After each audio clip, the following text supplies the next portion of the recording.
Hey guys, welcome back to the channel.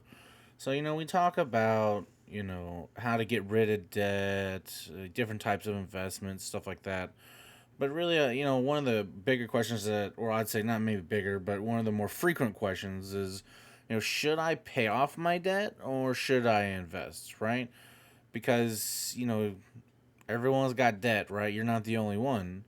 Nationally, household non-housing debt is at the highest level since 2008. Right, housing debt is a bit higher than it was in 2009, towards the end of the Great Recession.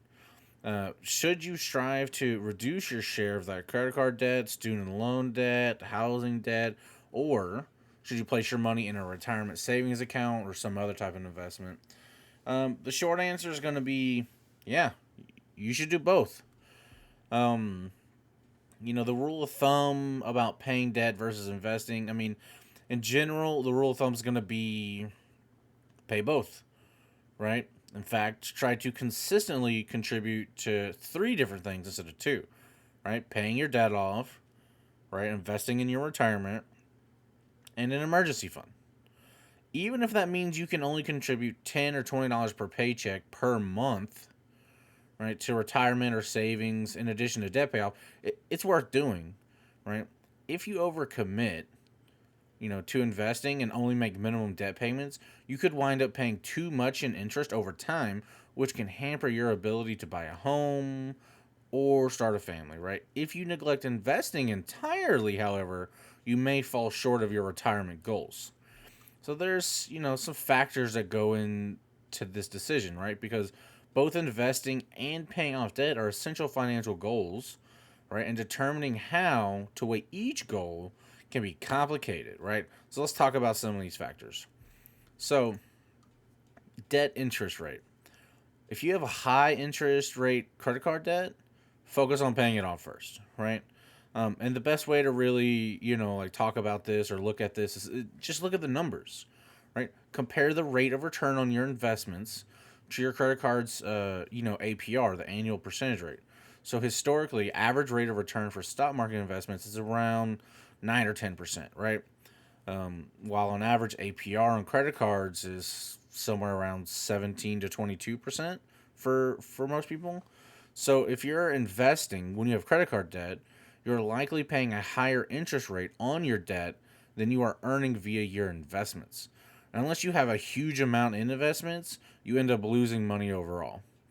Faced with a high interest rate, I suggest paying down the debt aggressively to free up money for investing.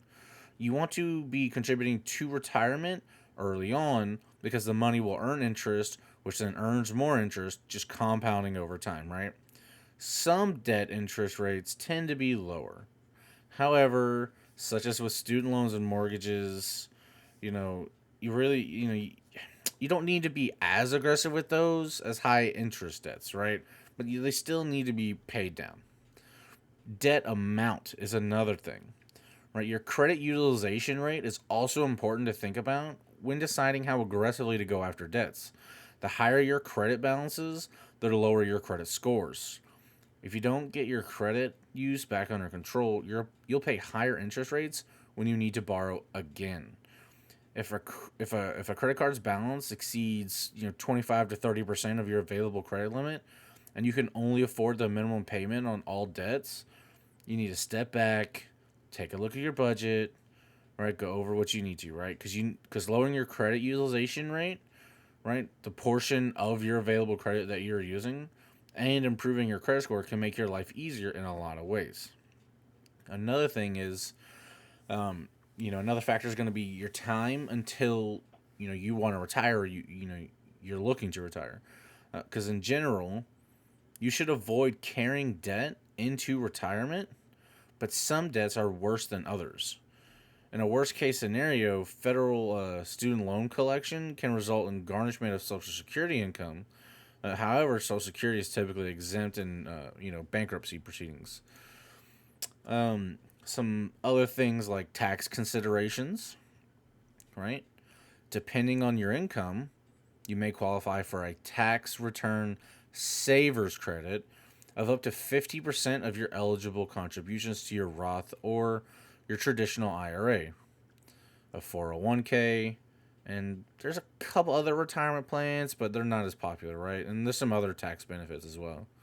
According to the IRS, though, you benefit from saving now in some retirement plans, such as a 401k, by not paying taxes on contributions or investment growth until the profits are distributed back to you in retirement, decades down the road. On the other hand, some forms of debt come with tax benefits. So, as an example, interest paid on student loans and some mortgage interest payments are deductible. And of course, if you think they are or you're not sure, you should honestly just check with a tax professional and have them look into it for you, right? Another thing is going to be handling a windfall, right? Because if you receive a windfall, such as, an inheritance, bonus at work, right? I would say the first thing you should do is probably, shore up an emergency fund with about 10 months worth of living expenses, as it may take that long to find a new job paying equivalent income to the one that's been lost. Other experts suggest dividing your annual salary by 10,000 and saving up that many months worth of expenses in your emergency fund. So, for an example, if you make 60,000, you'd save 6 months worth of expenses. For modest windfalls, consider splitting the cash between debt and investment. Say, like 65% debt and then, 40 or 35% investment. Should really just I will encourage you guys, if you're struggling financially, to put enough of the windfall towards debt to get the monthly payment down in this scenario.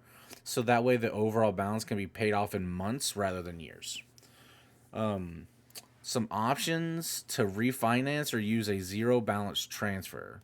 This is another one that I know that I've recommended to some of my friends, and a lot of people are like, oh, you can't do that. I'm like, yeah, but you can, and there's limits to it, and you shouldn't abuse it. But if you have the opportunity to refinance at a lower rate or take advantage of a 0% balance transfer promotion, that could impact your decision.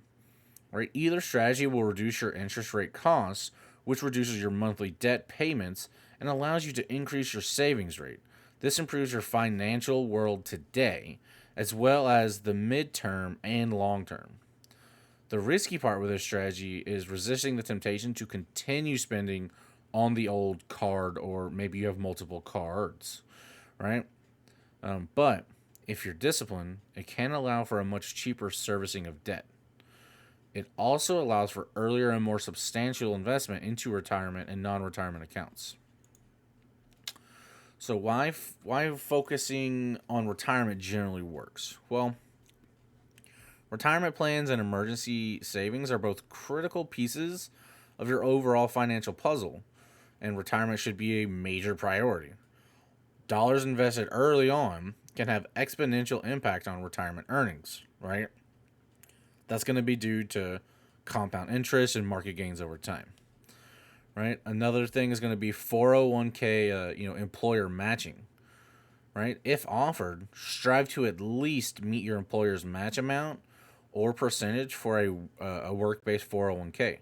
It's basically free money, right? So if your company matches contributions and you can't get to that point because your debt payments are too high, that's a time to stop and look at your budget, right? You should probably reach out to your creditors to request an interest rate reduction or ask for help from a nonprofit credit counselor. Many interest rate reduction requests are being granted during the pandemic, right? Another thing is Roth IRAs. If an employer doesn't match your retirement savings, you could look into a Roth IRA because investment growth isn't taxed when you withdraw your funds. Although you can only contribute to a Roth with after tax earnings. Putting funds in a Roth account now may mean you can avoid higher tax rates on withdrawals in the future. Right? Again, you should really check with your plan administrator for details on this. Don't just jump in on it. Do your due diligence, right? There's also other other investments, right?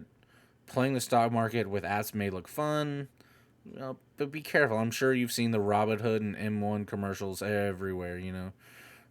Don't invest more in the stock market than you could afford to lose overnight. The best way is to play it safe. Ensure you meet your monthly minimum payments, plus a little bit more first. If you can stay under 20% of credit limits and reduce that by 3 or 4 percentage points every month, you might be able to keep a hand in on Wall Street, right? So, as with everything, there's a grain of salt, right? So, these are basically guidelines, and there's always going to be exceptions. So, take this one with a grain of salt if it doesn't exactly fit your circumstances. Virtually no investment can provide a reliable return of 18% or more that's comparable to your high interest, credit card fees, right? If you're dealing with extremely high interest debt, focus on that first, specifically the highest rate card or loan. Credit card balances are the biggest risk to gaining long term financial health. Super high interest loans, such as payday loans, should take even higher priority for pay down in your budget.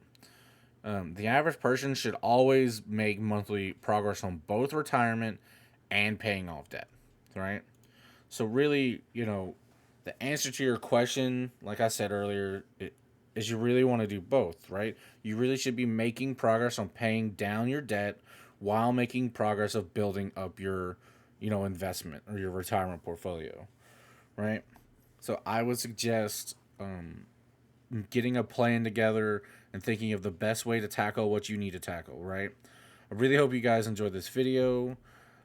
Go ahead and smash that like button, subscribe if you're not subscribed already, and until I see you guys in the next video, y'all be safe.